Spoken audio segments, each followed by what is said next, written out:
Jones, a distinguished author and media professional whose work spans books, photography, and documentary film. His publications include 2 Colorado Prairie Railroad histories for Sundance publication and a substantial body of self-published works on the Colorado and Southern, the Central Vermont Railway, the Island Line, and several historic Vermont railroads. His versatility is evident in his co-authorship of The Stranglehold, a memoir of wrestling personality Larry Nelson, proving he truly doesn't have a one-track mind. Oh. Got it. That was to see if you were listening. Jim's photography has been featured in books, magazines, and calendars, and since 2003, he has produced 40 rail trail themed DVDs. From 1987 to 2000, he served as a Denver-based major market and national network radio personality, reaching audiences worldwide. He holds degrees in technical communication and U.S. history from Metropolitan State University, and his wife Marlee contributes to his editorial support of many of his projects. And she's not here, is she? No, she's not. Okay. Who's going to keep you on? That's a good question. We'll find out. Okay. This evening, Jim presents his latest work on Central Vermont's Burlington and Lamoille Railroad. Please join me in welcoming him. Good.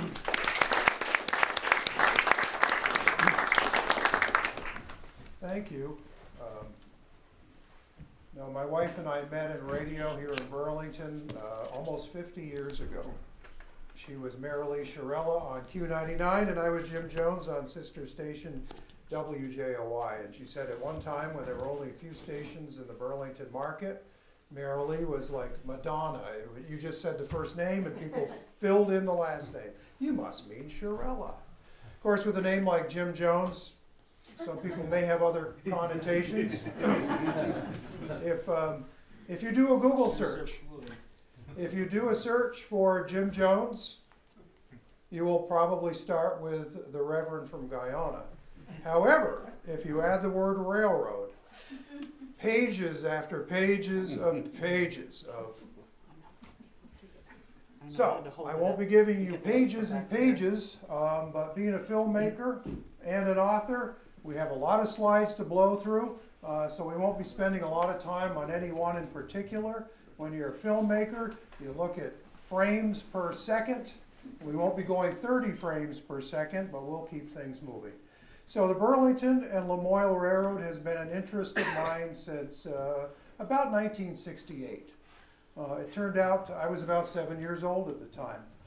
I did not know Jerry Fox then, but later on when I moved back from Denver, Jerry and I became really good friends, and we had our so-called B&L buddy brunches.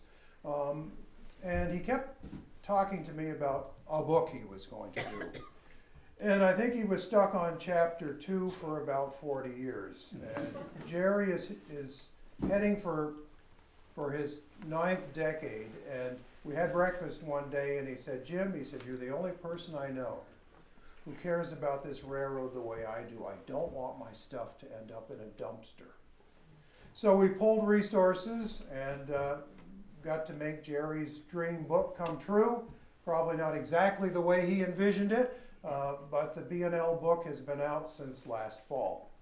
Now, what is the B&L? It is the Burlington and Lamoille Railroad, which was conceived for the purpose of connecting the Rutland Railroad at Burlington with the Central Vermont at Essex Junction and the Portland and Ogdensburg, Vermont division at Cambridge Junction. We best knew that later as the St. J&LC, and even later than that as the Lamoille Valley Railroad. So everything started at Burlington Union Station. That was the previous one to the one that is still there. It was on the Burlington waterfront, built in the 1860s. So the Burlington Lamoille was kind of a Johnny-come-lately. By the year 1870, most of Vermont's basic railroad channels were already established. And one of the interesting things about Vermont's railroads is that you had the Rutland and the Central Vermont railroads that were both built in the late 1840s, early 1850s. Then you had a bunch of Me Too railroads that filled in the Vermont landscape later on. Well, most of those are the ones that are gone, the ones that came later. We still have most of the Rutland Railroad and all of the central Vermont, now known as New England Central.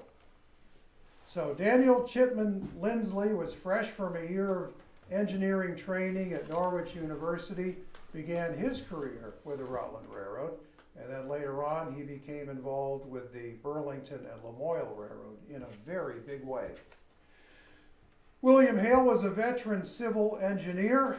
He was 73 years young when he started coming up with a plan for the Burlington and Lamoille's route between Burlington and Cambridge Junction. And then there was Brother George. He moved up from Middlebury. He owned a coaling business and became the general manager of the Burlington and Lamoille. Now, construction photographs, neither Jerry or I have been able to find any of that stuff. I fear it may have ended up in the dumpster. Back years ago, the Central Vermont Railway had a big office building in St. Albans with all kinds of windows, and they put trucks down at the bottom of the windows and set up chutes out the windows, drove up the truck, all the papers went in, and then went off to the landfill. Probably some pictures that would have looked nice in our book. Burlington and Lamoille's administrative offices, some of these buildings are still there in Burlington on City Hall Park. Not a construction photo, but this was a shot after the grade had been created along the Lamoille River, and they were looking for 50 laborers at that point. The railroad was built in sections, roughly about 5-mile sections they had contracts for. The original locomotives were built in 1877, neat little things called Mason bogies. One was a standard locomotive, the other two you'll see in a moment. Aren't those cute little buggers? And this is, by the way, American standard gauge, 4 feet 8 1/2 inches between the rails. This was not a narrow gauge railroad, but the B&L had relatively small power. Here's a builder's photo. It's called an 066T. And let's try this out. Pointer? I know it's here. Oh, there it is. Right there. All right. So see, there's nothing underneath there. There's the O. Some locomotives have extra wheels underneath. There's your 6. So you've got 3 sets of axles and wheels. So that you get 6 wheels from there, and then you get 6 wheels underneath the tender, which is welded right to the cab of the locomotive. They aren't even separate. They're right together. Those are among my favorite locomotives. Probably why when I was living in Denver, I became fascinated with a railroad out there that had the very same kind of locomotives. And it was unusual for standard gauge railroads to have these locomotives because the curves weren't usually as tight as on the narrow gauge. But the B&L had its share of tight curves, especially on a section of track that was only in for a couple of years. More on that later. So here's more of a standard gauge locomotive. That is a 440. So you've got nothing up front over by the cow catcher. Then you've got 4.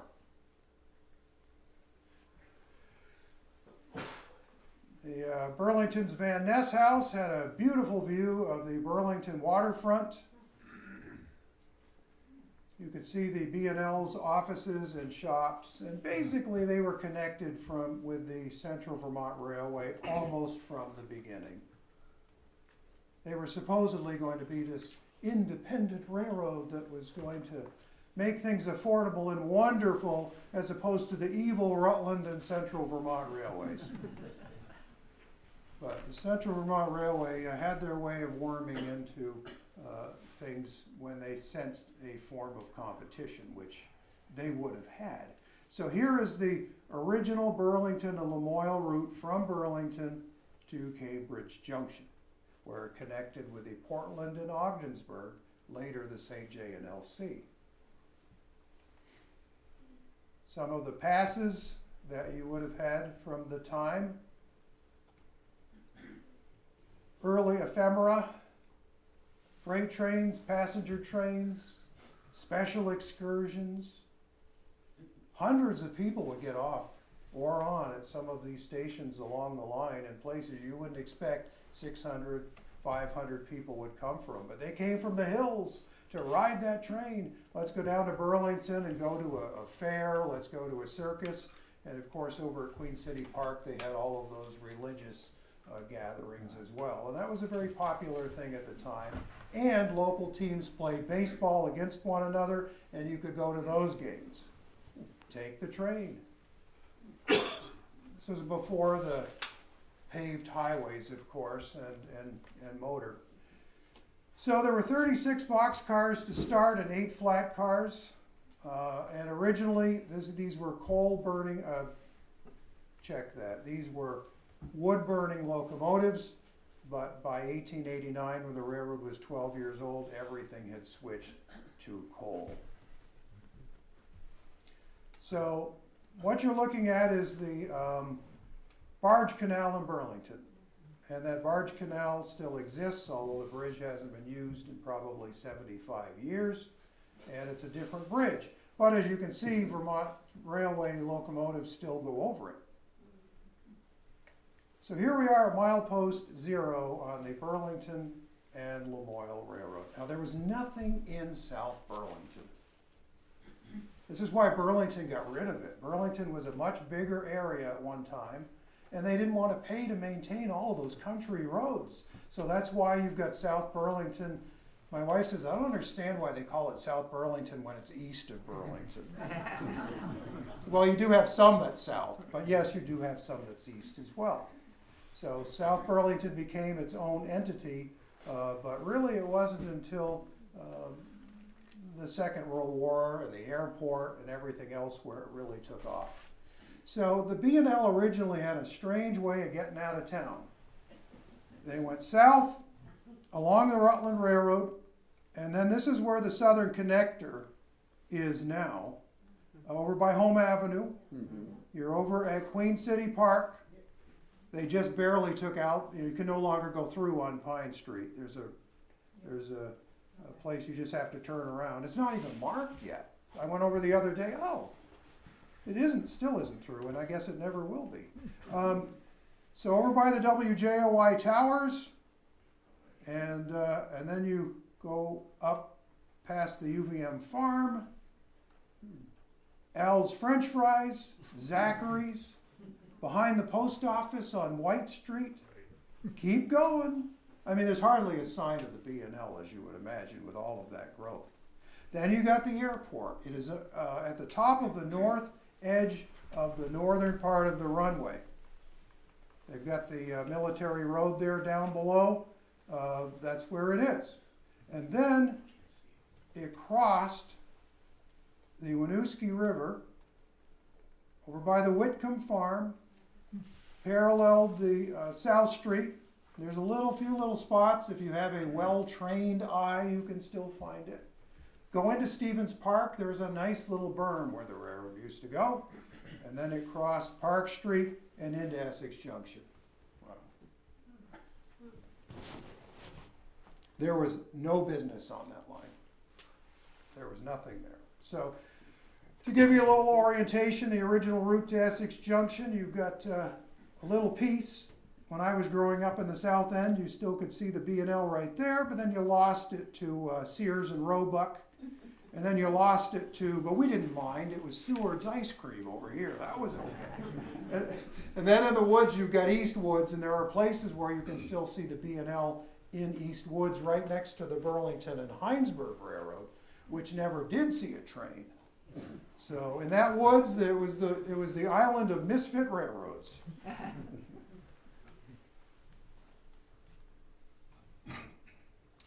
So there I am on the original route through East Woods. UVM Farm was not where UVM Farm is now. So, but it's right past about where that is, and that would have roughly been an idea of what you might have seen from a coach window. 19th century South Burlington, just a scattering of farms, a brickyard, a stone quarry, but no depot. Here's the Stevens Park piece. that I mentioned earlier. So this was an 8-mile section of line that only lasted a very short period of time. You can drive through a cut on the north side of the runway at the airport. There's one little section of berm, of grade. Now this was not the bridge that crossed the Winooski River, but this was a bridge that was built very similarly to it by the same bridge builder. In fact, just before the bridge builder came to build the Burlington Lamoille Bridge over the Winooski River, he was building a much higher bridge over the Quechee Gorge, yeah. And that was the Woodstock Railroad. But I bet his guys were happy they didn't have anywhere near as far to potentially fall as they would have over there on the Woodstock Railroad. So for a while you could still see one of the abutments. And this is really what you can see now. You go in the winter, you can see maybe a little more, but you still have to use a lot of imagination. So the line was very quickly bypassed. The Central Vermont Railway gave them an offer they could not refuse. They're like, okay, well, you can use our railroad, but you can't stop and switch freight. But we will let you pick up the passengers at Winooski, and in later years when they built 40th and Allen, at the hospital over there at Fanny Allen, and I suppose even St. Michael's to some degree. So they did have the rights to the passenger trains. CV did not want to run commuter trains back and forth all day long. The B&L was already making 6 trains a day. Let them have it. So you're getting a better idea of the railroad now with the original route down low, right there into Essex Junction. Now we're heading this way, and then they started using the CV. Now the tracks were not immediately torn up. They stayed for a number of years before they finally yanked those tracks up, and they blew up the bridge and floated the wood down the Winooski River. And the Burlington and Heinsberg Railroad, then in the process of construction, bought all that wood secondhand. But it must have been bad luck, because remember, this was the railroad that never finished at all. So here we are at Burlington Union Station, the one that we know, at milepost 0 on the Central Vermont Railroad. Here's the engine terminal in Burlington for the Central Vermont Railway.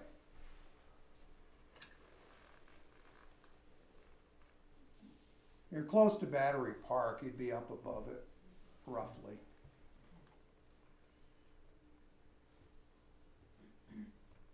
I just don't feel these locomotives. I don't think they're anywhere near as cute as the bogies, but these were the last locomotives you would have seen on the Burlington Lamoille Railroad.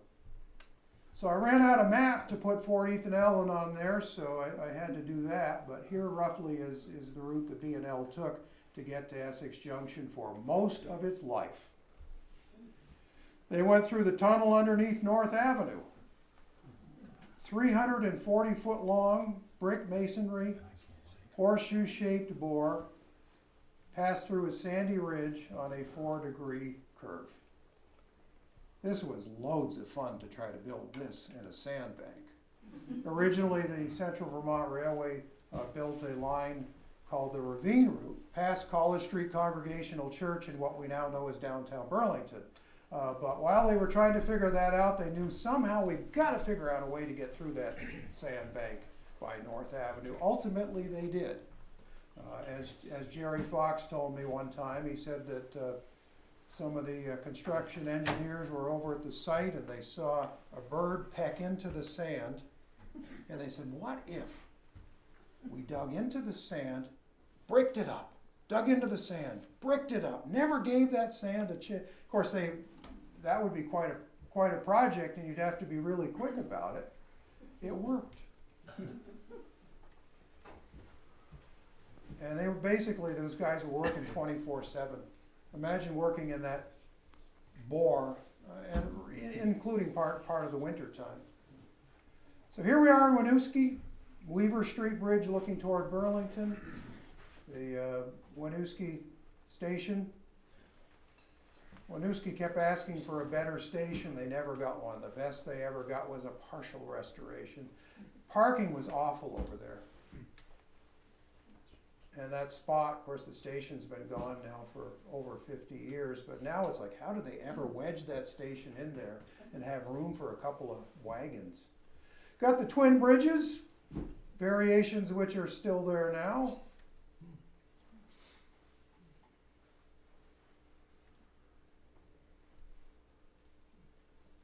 Lime Kiln Bridge, built in 1914, the one that was around until 2007.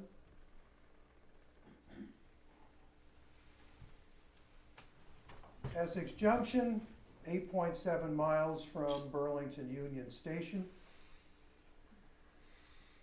Essex had W.B. Johnson's grain mill. They had a corn cannery. Vermont Maple Company was there starting in 1916. There was a little bit of business in Essex, but it was famous most for the frequency of the trains that went through in 4 directions. Here's the original station in Essex. Not the original, but the original permanent one. Of course, it kept changing, as you will see. You know, it's more famous for its wood facade.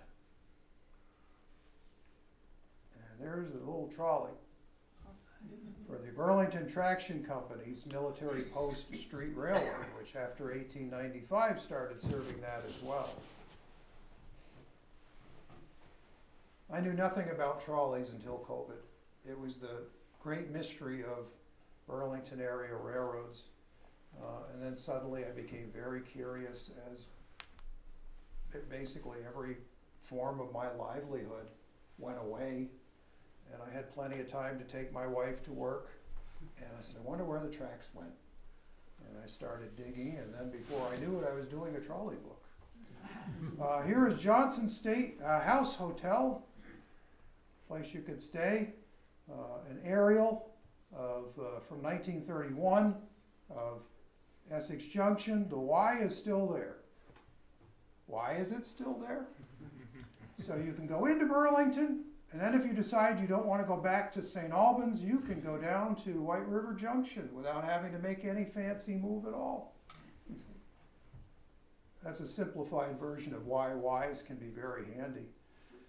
The wooden framed freight house that was there, later Flanders Lumber had that, and when I was out west, it burned, and I came back and it's like, where's the freight house? Oh, it burned. You worked in that? Did you work for Flanders? Yep. Yeah? Now my father told me, my father wrote, I'm kind of a slacker, I've only done about 12 or 13 railroad history books and 40 film documentaries. My dad did 24. He was a school teacher at CVU, he worked on the railroad, and he got by on 4 hours of sleep for most of his adult life. The B&L, by the way, doesn't really curve that sharply to Essex Center. Little artistic license going on there. Right behind what would have been my grandparents' house on Maple Street. They lived at 33. So we're leaving town, heading in this direction. Just ahead, Essex Center, Jericho, Underhill, North Underhill, Cambridge, Jeffersonville, and then Cambridge Junction.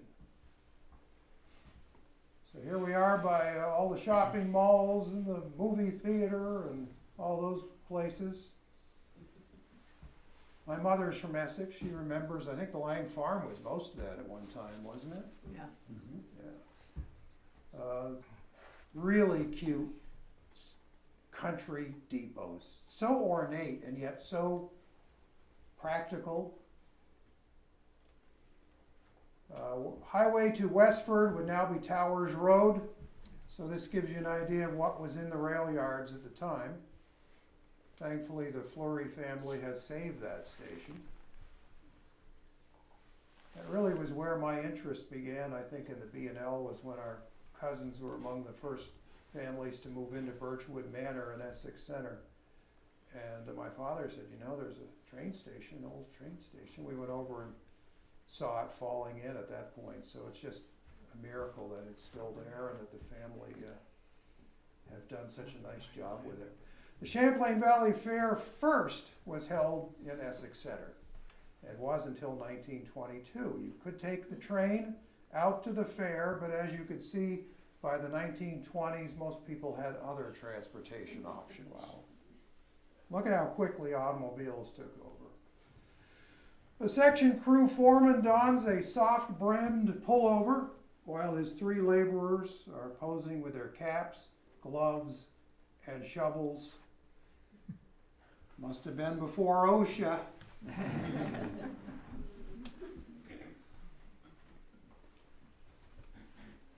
Imagine how much protection on your beanie you'd get from one of those hats.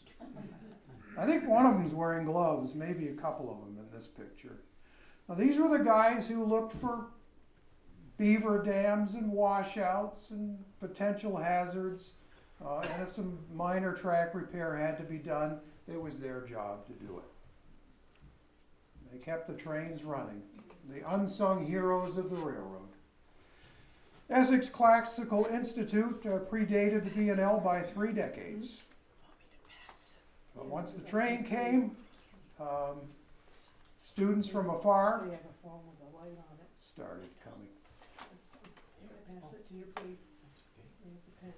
I can't see it well enough to write. Essex Center, it's kind of cool that all these buildings are still around. They were there before the railroad, and they're there long after. I mean, we're talking a time span basically of 1877 to 1938 for the railroad.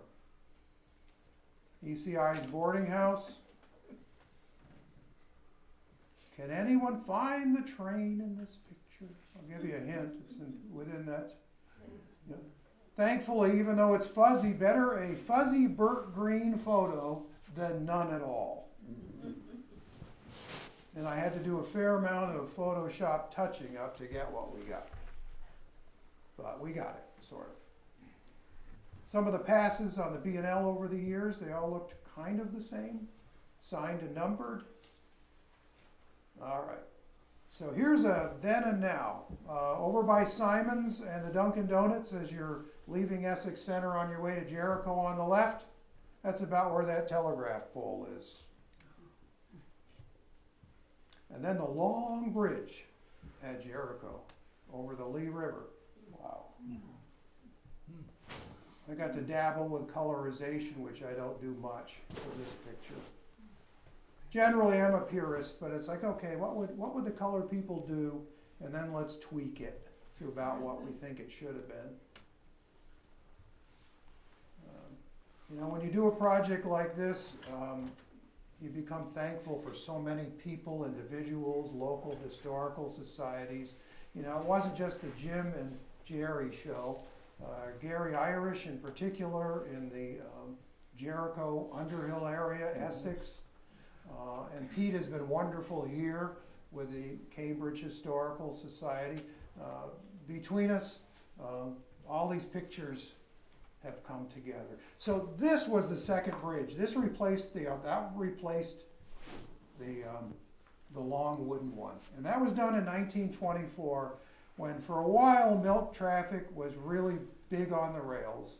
And the B&L had a brief time when there was a lot of milk traffic flowing over the Central Vermont Railway and then on the B&L over to the St. J&LC, St. Johns Ferry and Lake Champlain Railroad, later Lamoille County Railroad. So now you're 15.7 miles from Burlington, roughly the halfway point, one of the agricultural centers, oats, butter, forest products, cheese, maple syrup. Some of the movers and shakers of Jericho at the time. I think it's important to include women whenever possible in history projects. You know, they call it his story. Well, what about her story? So, well, let's tell you about Hattie Course. She went on the train to New York City once a year and brought back the latest fashions, undoubtedly on the train, and brought them and introduced them to this area. And then, of course, you had Enos, Bailey, Williams, and Carol Steigels, who also were important business people. And they now sell the Burlington Lamoille book. A little shameless self-promotion. They're selling those over at the Red Mill now. So a good chance for the Jericho Historical Society to make a few bucks and to provide a nice outlet for people to get the book there.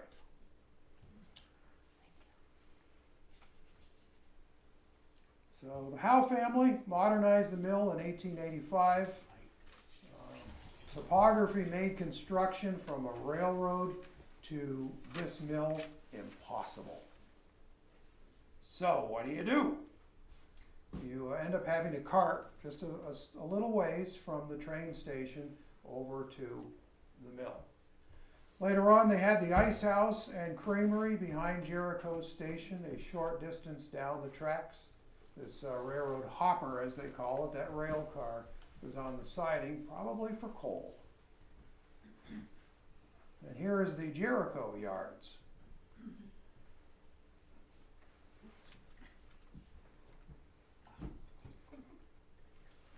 Jericho Station, like the others, had a bay window, an office baggage door, and it was 10 feet longer for freight because its freight section was a little bit longer because there was more business there than some of the other towns.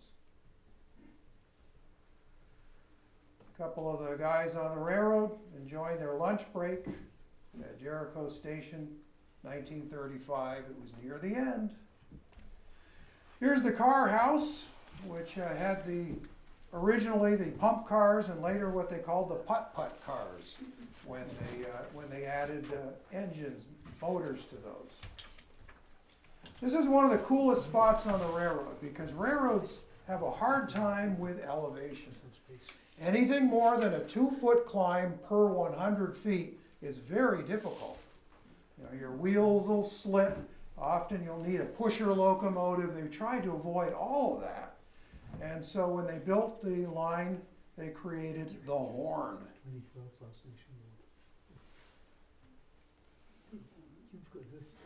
So we're at the station, and then we go out into the woods there. There was pasture back in those days. Back to Route 15. They put a few houses right here a few years ago. There's Silly Hill Road. So this was known as Parody's Crossing.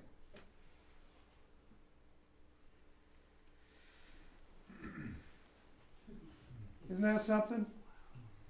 In fact, one farmer said that I didn't have to build much of a fence, he said. Basically, all I had to do to keep my cattle in was build a fence right there.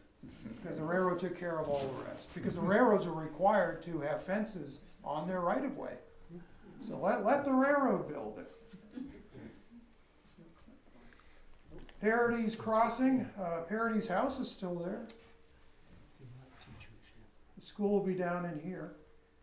Parody's house over here. Silly Hill Road there. So the tracks came like this, went across, and then they headed toward Underhill.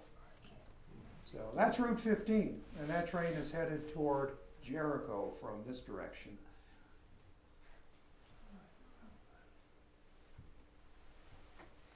Heading toward Riverside, there were several bridges over the Browns River at one time or another. You look at the one at the top, looks like something you might make from an erector set. The other ones were more later on built when the railroad had to strengthen the roadbed for the milk traffic, which they thought was going to be their godsend.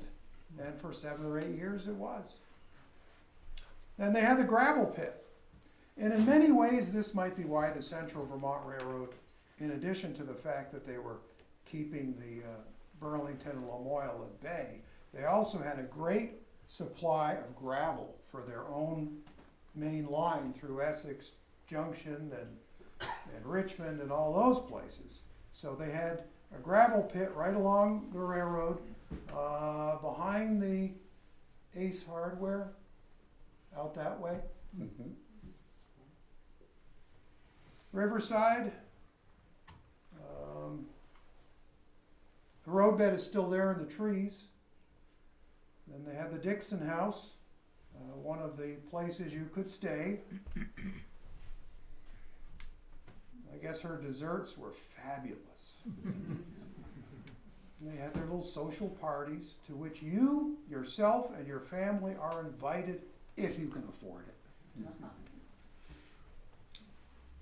Lumber, a lot of lumber came out of these hills. Just look at all that lumber. And the railroad hauled a lot of it. Darius Knight, one of the owners of the various lumber mills along the roadbed. It's hard to imagine at one time how much business there would have been for railroads when there was so much more industry. It wasn't the passenger service that paid the bills for the railroads, it was the freight. Creameries in almost every town. 20 miles from Burlington, you are at Underhill Flats now. And, let's see, Jacobs Market would be back there. The station is still over here as a private residence. Park Street crossing. Underhill Station. Lillian Cross, among the two on that, waiting for the train. She rode the first train in 1877 and the last in 1938. When I was doing my research, I was trying to figure out how old Lillian Cross must have been. And I got her birth year, and then I kept looking in the obits, waiting to find out what year did she die. We go through, obviously she made it to 1938. I go into the 40s, nothing. 50s, nothing. She made it to 103. Wow. Good for her.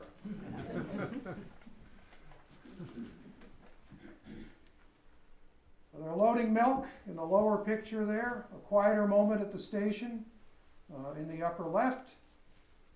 Busier time there with the quickly discarded milk cans.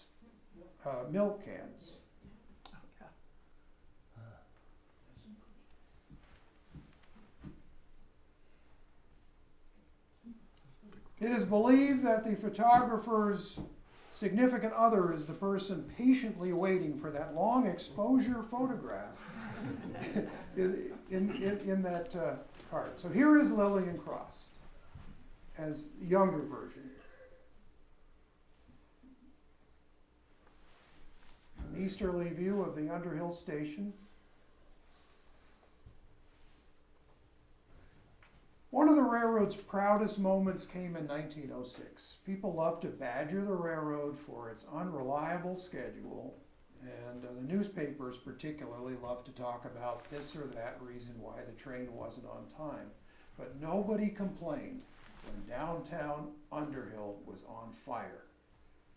And somehow, that 35-minute, 20-mile dash, try to do that in your car right now from Burlington to there. That's pretty impressive. Now, this was not a racetrack railroad. In general, it would have been 30, 35 miles an hour, so they were really, really hoofing it.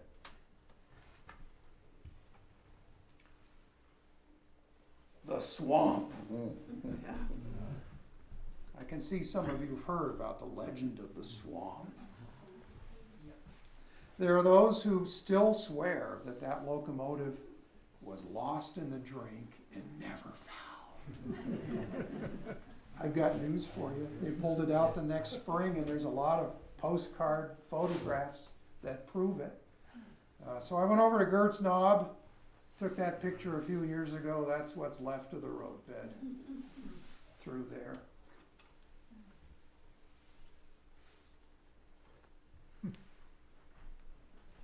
Remains of Colonel Knox's engine.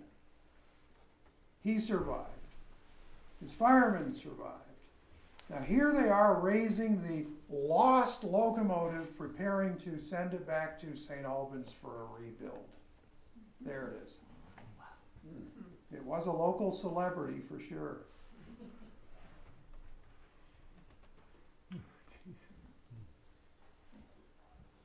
I am the CV engine number 328 that ran off in the mud while hauling freight.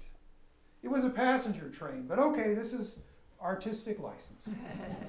It was near Underhill that I dove down in the slime, and Colonel Knox was the boss of me at that time. He tried his best to hold me in check, but nothing could keep me from having a wreck.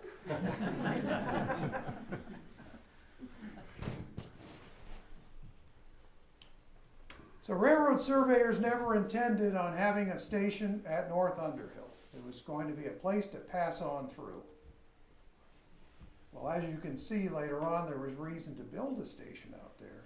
But they made it a two-story station because it was so far from, you couldn't just walk to work like you could in all the other stations along the B&L.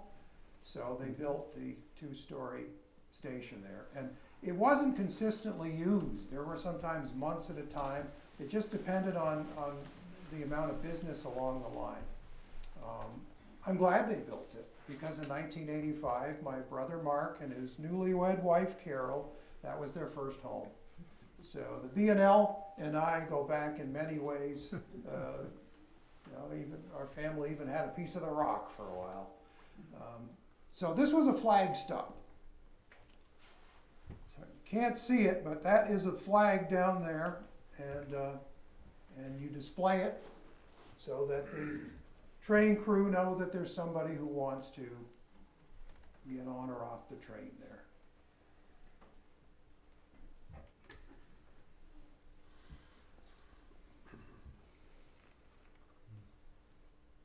North Underhill had a post office and a cluster of homes within earshot of the tracks, but apparently there wasn't a room for the station agent. Cornfield meat, they called these. Look at this, so that they threw on the brakes on both of those locomotives and telescoped their wooden coaches, baggage cars, right into the tender. Both of them. Cloverdale is next. This would be over by Route 15 and Seymour Road. Between North Underhill and Cloverdale, there was some pretty serious topography. You may not notice it when you're on Route 15, but for building a railroad and maintaining your 2% grade, it was a problem. So the roadbed goes high above Route 15 at a slight distance for a ways. Jerry and I walked it several times back in the day, and there were a couple bridges in there, and a lot of fill, a lot of construction. Fill would have had to be brought from somewhere. Cloverdale Creamery, the original building was lost in a fire. We believe this is probably the replacement. It's the only picture we've seen at all of a Cloverdale station. And Jerry's been researching this since 1968, digging very deeply. So, and we've talked with anybody we thought would have been helpful, and some who've had other photographs, but nothing else from the Cloverdale Creamery. By the way, the railroad did go into Westford. Very small, just took out a quick little corner, so it wasn't even included in the maps. But it was, so Westford is one of those Vermont towns that really didn't have a railroad, but had a railroad.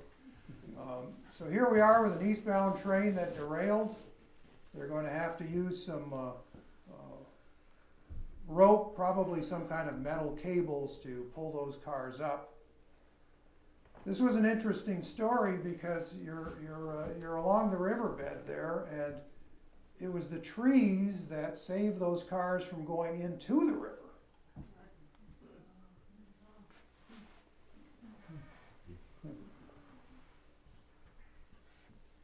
So here we are approaching Cambridge Borough. This is just one of those pictures that I came across when I was at the Historical Society doing some other research. I just said, well, I want to look at the Cambridge file. And I'd already seen all the railroad pictures. It's like, wait a minute, that's the railroad right there. So this would be the old highway. Well, it still is the highway right through there. Got your park and ride over here. And then it comes down into town that way. So yes. I don't know if it's a blessing or a curse to have a well-trained eye, but.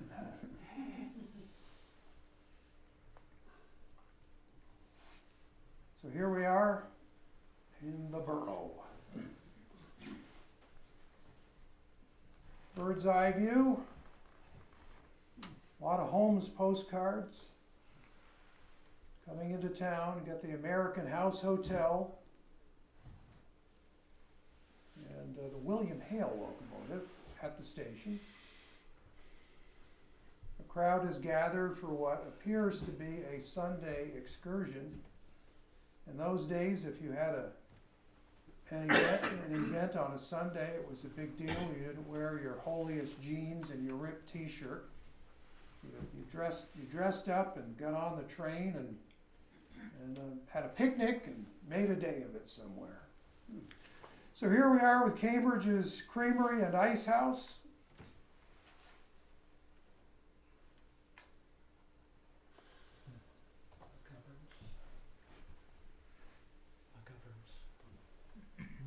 Formerly McGovern's. Yeah. Now it's the Johnson place.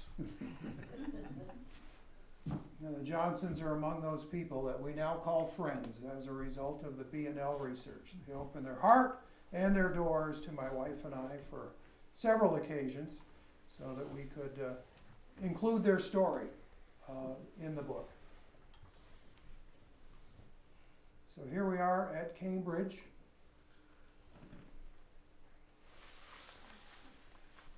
Jeffersonville next. If you go right out here, you can look down in that direction.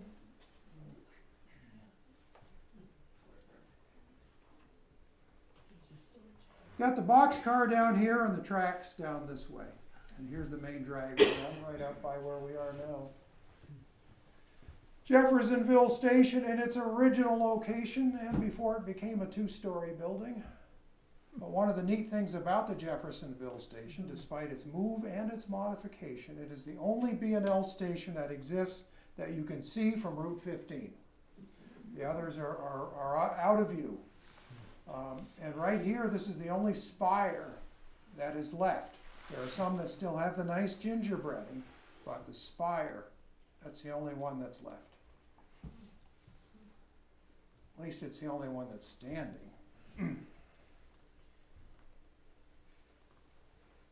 Jeffersonville Yards, you had the lumber mill here. There's no heat loss in that building. Another colorized photo. So you've got the Burlington and Lamoille heading toward Burlington. This is the Portland, Ogdensburg, or St. Johnsbury and Lake Champlain Railroad crossing and coming together over here at Cambridge Junction.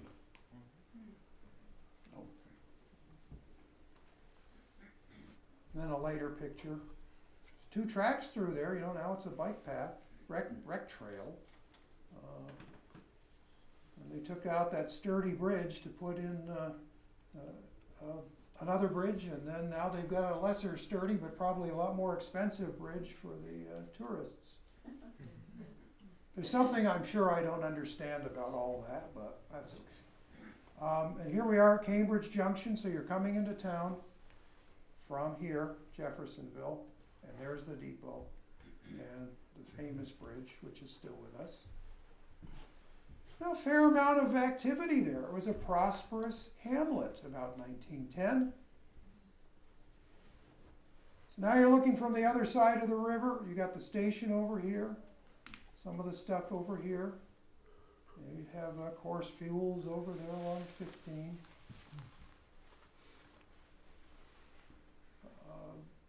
Cambridge Junction didn't get a station like this to begin with. For 5 or 6 years, the newspapers complained about people who had to park and wait in basically what was the equivalent of a large, oversized outhouse, and it was like they were sitting on nail kegs waiting for the next train. And then they complained that the 2 railroads purposefully made their schedules as inconveniently as possible so that the wait would be prolonged. Some of which, at one time or another, was partially true. Construction of the Cambridge Junction 1887 bridge.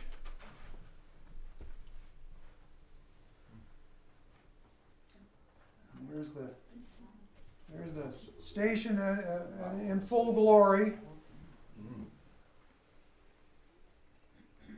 The annual Christmas tree harvest was big business. Another view of the station. All good things must come to an end, and so they did in 1922. By 1922, of course, the highways were getting better. The roads, automobiles, Henry Ford had cranked out the Model T now for 10 years or more. There were millions of them on the road, and there was no need for that kind of station anymore as a replacement. So it got a much more modest Cambridge Junction terminal to follow. There's your modest terminal to follow.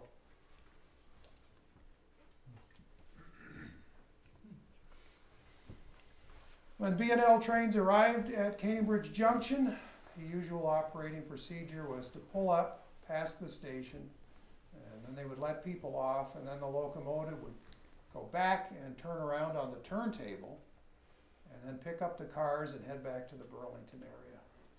So it was a one-stall engine house and turntable, manually operated. You had men on two sides, and they would grab onto it and pull it around. It must have been really good gears and well lubricated to be able to move a heavy locomotive around, but there you see them do it. Got one of them right there. He's working up a sweat. See, it's a little bit of a blur because of the slower shutter speed and of the time and the fact that he was probably working up a sweat moving 450, not 5 around for a spin. Flood of 27. That should have killed a lot of Vermont's railroads. I'm surprised it didn't. The Burlington Lamoille was not as badly damaged as the section from Burlington to Essex. So it was not going to be among those that did not get rebuilt. But if you take a look at the circle, that's where railroads were affected by the flood. From south of St. Albans somewhere, all the way down to Brattleboro. Fortunately, with islands of not much, but speaking of islands, here we are in Cambridge, and look at how high that water is. And you've probably been over and seen the flood marker in town. See right where the water went, over near the post office there. It was not well documented, probably because they were ugly, but they basically had for a short time a self-propelled gasoline motor car to try to save money, maintain the mail contract, which was important, and take the few remaining passengers on the B&L. But the Central Vermont, who had owned the railroad for a long time, decided that really it was more economical just to run 1 or 2 steam trains a day and forget about the gas-powered motor car altogether. They threw up their hands when Ray Nichols started his Burlington to Cambridge bus route. I don't think they really protested. It was much more convenient for everyone to have that vehicle basically stopping everywhere that somebody wanted to stop and to be picked up. I don't have anything against cars. You know, I've got a 59 Chevy on my shirt here, so I love old cars. It's kind of one of those mixed things, you know, you love the trains, but on the other hand, there certainly are things about the transportation since then that is interesting and has made our lives in many ways much more convenient. Well, by the early 1930s, of course, we had the Wall Street crash and we had more and more cars on the road. And it was time to say bye-bye to the B&L. You could haul that milk by truck, so you didn't need to have the railroad to do that. We talked about Lillian Cross, who lived to be past her 100th birthday. who rode the first and her last train. Her son was a photographer and owned the local gas station after his father died over in Underhill Flats, right by the road that goes to Underhill Center. And does anybody know? You guys are the locals. River Road, I think. River Road. I came all the way from Colchester just to be here today. So.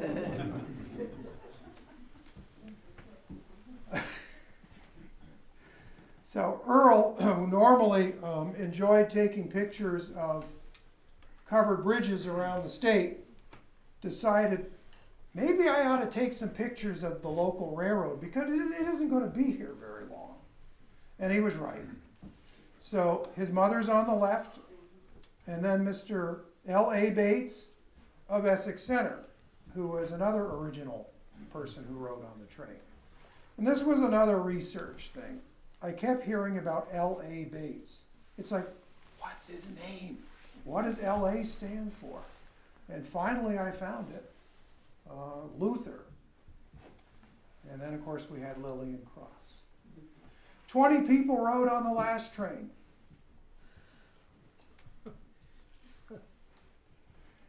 So we're going to leave Essex Junction on the last train. We're not counting that Burlington to Essex part, which was not original B&L to begin with. And we're backing across Maple Street. And then we're going to use that Y just a little bit to right ourselves to go to Cambridge Junction. Got pictures at Underhill of the last train, and that is Lillian Cross and one of her friends getting on the train. And then they are at track speed there, probably 30 miles an hour, headed in this direction.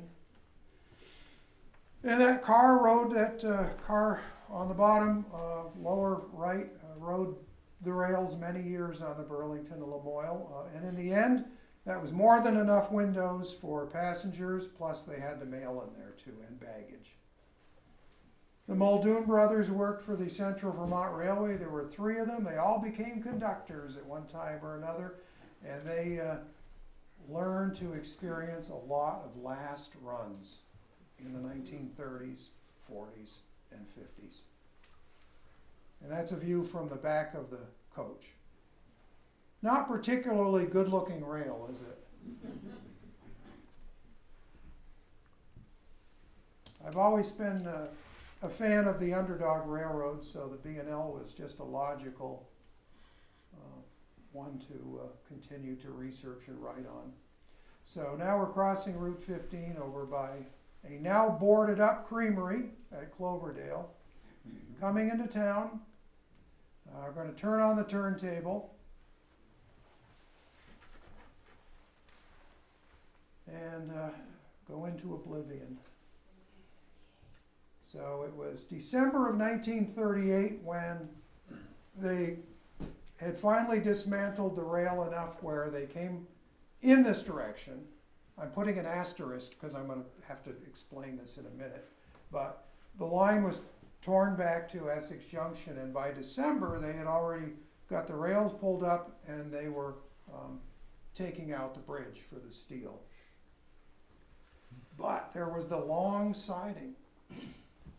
And that's the last chapter in the book, and it was the siding that I felt had to be included in this book. Because everybody tells you the Burlington Lamoille Railroad died in 1938. But really a vestige of it, thanks to the McGovern family, continued until 1950, all the way over to Cambridge Borough. So the St. J and LC, St. Johnsbury and Lake Champlain Railroad, was offered by the Central Vermont Railroad a chance to buy that section of track. And they said, all we want is the part from Cambridge Junction to Jeffersonville, because we want to cover the mills over there. But the McGoverns are like, but we have this big operation over in Cambridge Borough. They're like, well, then you can have it for $1. So here's the deal. You can have it for $1. You need to maintain it. St. J and LC has agreed to run on the track as long as you can make it passable. And when or if the railroad is ever torn up, we, the Central Vermont Railway, get to come in and tear it up and keep the money for the steel. So it was a win-win for about a dozen years. So here we are with the so-called long siding from Cambridge Junction over to Cambridge.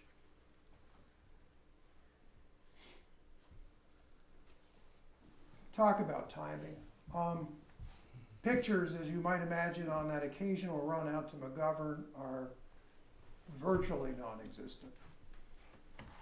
And I got an email from one of my father's friends who had died a number of years ago, his son. And he said, look, I live in Texas. We're clearing out Dad's house. Dad worked on that railroad and he took pictures. So you can have whatever you want as long as you come and get it. And he said, you're going to get some things that you probably don't want, just find a home for them. So I started going through the pictures. So there's his dad riding on the car at Cambridge Junction, getting ready to go out to Cambridge.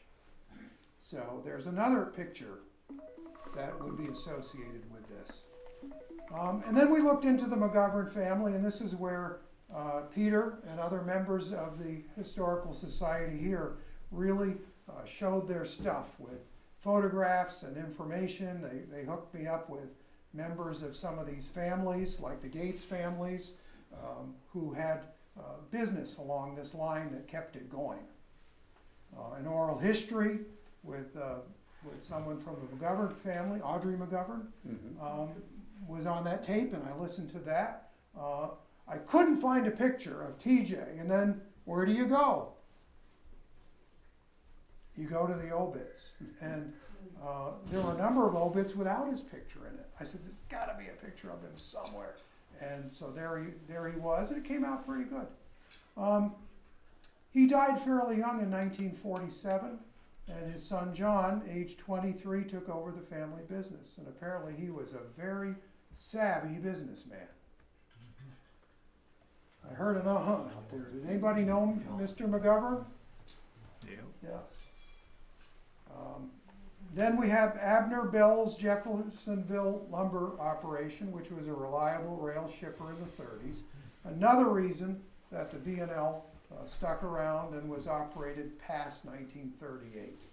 Of course, Bell became part of the Bell Gates outfit. And this is where the Cambridge Historical Society, and then Tyler Gates went to his home in Williston and went through the pictures, and here were some really neat aerials of Jeffersonville and the Bell Gates outfit. And the granary. And some of the interior shots. And Jerry Gates.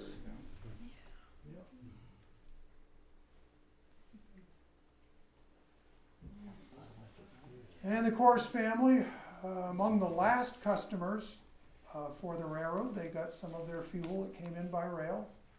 And they stayed with the railroad right into the Lamoille Valley Railroad. I mean, basically they pulled the rail carpet out from underneath them. They were still using rails right at the end. All you've seen are steam pictures and those ugly gas-powered motor cars. Here's some diesels. You can draw your own conclusion as to whether they're aesthetically pleasing or not. But the late 1940s, when we first saw diesels out in this neck of the woods.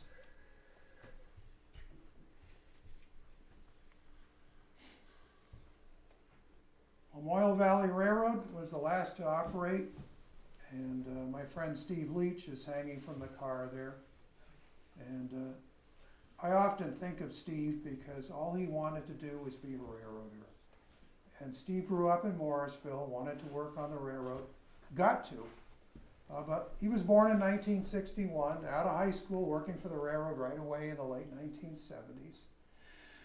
Meanwhile, I wanted to be on the radio, and I did. I started in Burlington, ended up in a bigger market, and in Denver, and then for 13 years I was heard on a national network for years. And I left on my own terms to come home and get married in 2000.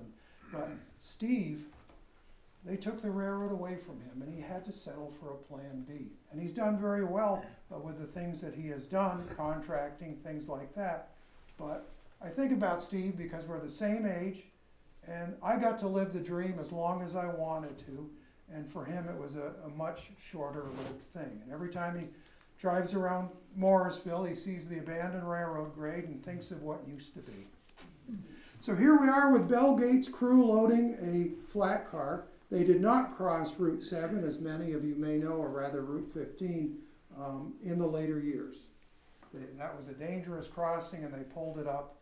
Instead, they went across Route 15, loaded over near where the wreck path is, and they had these huge cars of flat cars that they would put their lumber on. And then there's Steve over by the bridge as we say goodbye to the Burlington Lamoille and the Lamoille Valley and the rails of yesterday. I stand on the line of the right-of-way on the route of the old B&L, and I listen in vain for the whistle's blast or the sound of the engine's bell. For the rails are gone from rotting ties where the noisy wheels have run, and the cindery bed gives grudging life to wild blooms in the sun. But local trains for local folk, their schedule kept each day, for travelers both old and young, or errands grave or gay. And sturdy freight cars in those years yawn weed-grown siding new, with names of seas and states and towns the whole wide country through. All these have gone, and railroad crews no more the trains attend through Essex, Jericho, Underhill to Cambridge round the bend. It's been said somewhere, I've heard, not all the powers unseen can make that which has occurred as if it had not been. That's all.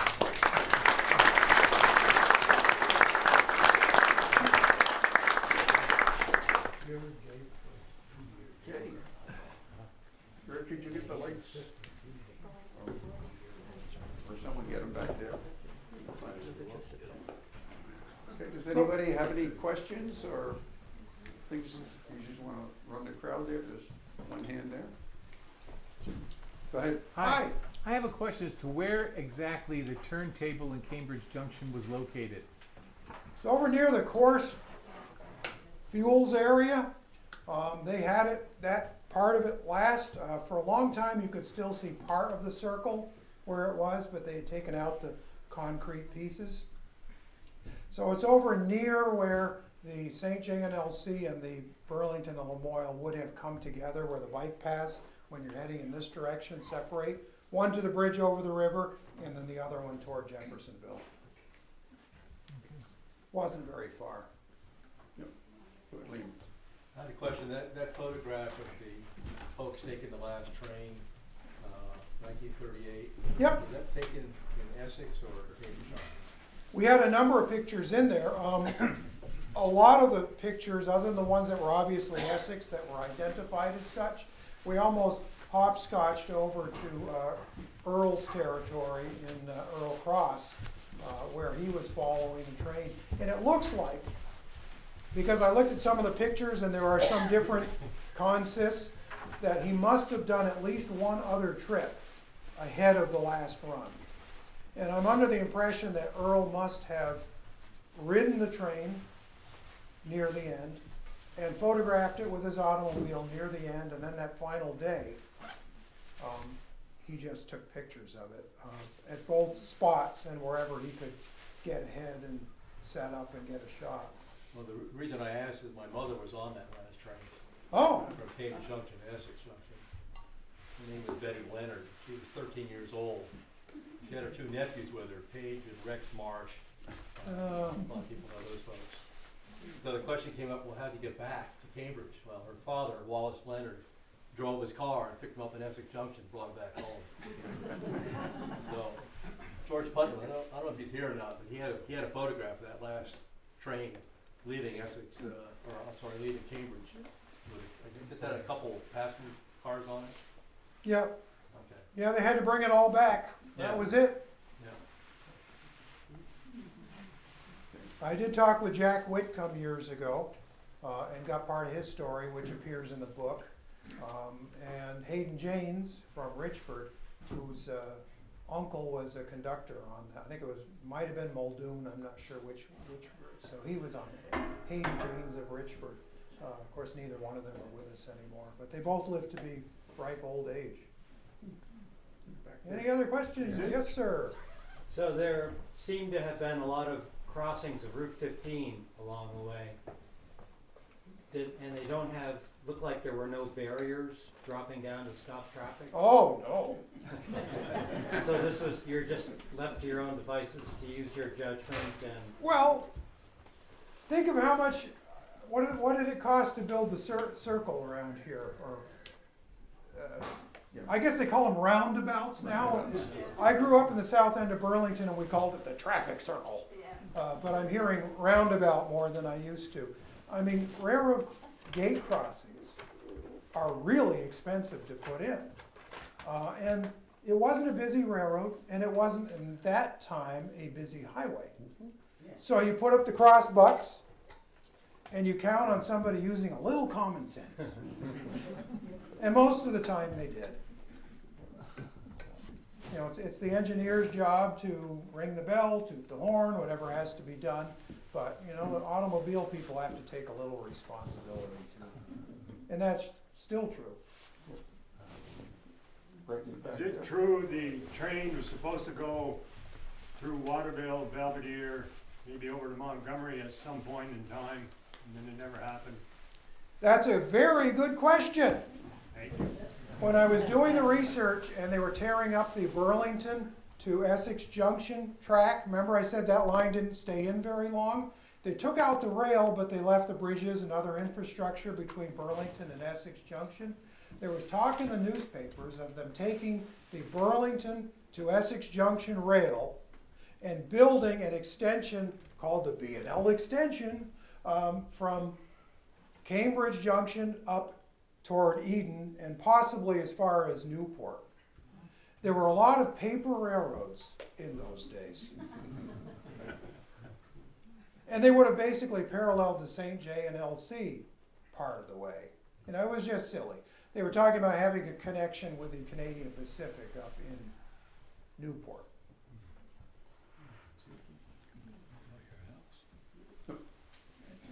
One way in the back, yeah. Hi. Hi. So when the train left Cambridge and went in the direction of Boyden Farms, Mhm. did it go up the hill? No. Yeah. So where did it? Oh, I've been trying to figure this one out for a while. that's another good question. Now, you saw the horn and what they had to do to save 2% Yeah. grade over, well, it would have been much more than that. Does anyone know what the gradient is from the bottom here at Cambridge by Boyden Farm up the hill there toward Cloverdale? It's steep. I mean, they've got the truck markers and everything else. So no, the railroad stayed along the highway. Help me out. Remember, I'm the Route Colchester 104. boy. What is the highway that goes to 104. to Fairfax? 104. Okay, so it paralleled 104 a little ways and then curved into the woods and did its best to avoid the grade as much as they could. That's all pretty much grown up. So it went around the hill. Oh yeah, Yeah. yeah. There's a couple of roads where you can cross over the B&L and there's Allen Irish concrete. Road. I was trying to think of it. It wasn't Gary Irish Road, it was Allen Irish Road. Where there's the culvert, and then you've got the road to the gun club on the other side, which was the railroad grade. Yeah, those stone culverts, by the way, were part of the 1924 rebuild of the B&L, and that's why they're still around. That railroad was built to last in 1924, and then it only lasted 14 more years. Quick comment, when Cambridge High School played Richford, I think it was 18 grade crossings we had between Cambridge and Richford. Poor Albert Rogers had to stop every 5 minutes. I wouldn't be surprised. Yeah. And that Richford to St. Albans Railroad had 32. I did a book on that one too. My father's from Richford. I grew up in Burlington, and I learned to drive on 105. And I can still hear my father now, give it some gas! But when I was a kid, apparently the first words out of my mouth were crossing sign when we were on our way to my grandparents up in Richford on one of those weekend outings. So, Yes. Kind of a small world story. Wally Fortier, who you mentioned, lived in my house on Maple Street. And my son David, like most of you know, like my husband Bill, is a big train freak. And they have internet groups for just about everything you can think of these days. And there's one for, I think it's called Friends of the Lamoille Valley Railroad. Mm-hmm. And oh yeah, yeah, So David, of course, is part of that, being a big fan of the Sure. Lamoille Valley Railroad. And he got a response from Wally Fortier in Texas, the same person that you visited. Mike. Mike's the son. Oh. Yeah.